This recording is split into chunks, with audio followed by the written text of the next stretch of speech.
Magandang umaga din po dito mula sa Roma, Miss Connie. Opo. Kamusta po ang inyong karanasan sa pagpila sa St. Peter's Basilica? Kasabay po, kailangan upang magpumila galing sa iba't ibang bansa pa.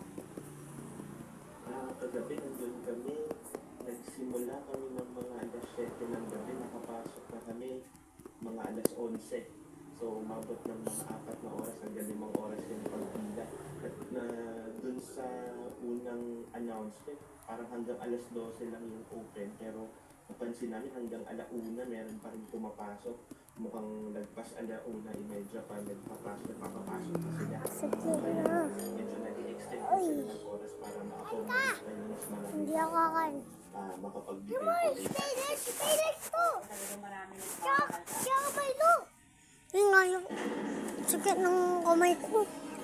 Ha? Ang masakit yung kamay ko. Magpinitor ka. Ayoko. Ha? Bakit naman ayaw? Ayaw ko nga pilis. Diba? Dito mo. Ayaw. May daddy na lang ito. Oh. $1,000 na rin. Ano po saan ilalapit ang anak ko po sa amin? Ang nilalapit ko lang sa anak ko, sir, Hindi ko man napapadan. Kasi wala na po kong trabaho, sir. May sakit po ako na diabetic.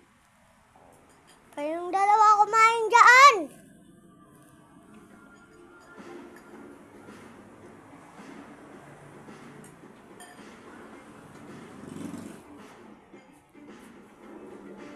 Si Masha at Bear, oh. Si Masha at Bear. Si Masha at Bear, oh. Namatay na po yung asawa ko noong February 8. Wala na akong trabaho dito.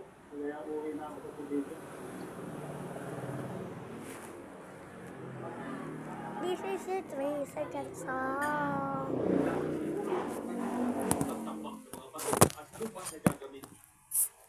This is a 3-second song.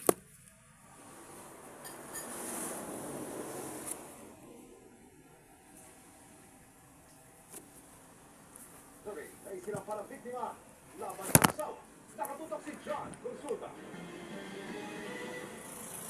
Matapos ang tila pagparada ng riding tandem sa San Pablo, Laguna pasado alas 6 ng hapon, kita sa CCTV ang pagbaba ng back rider na ka-helmet. This is a 3-second song.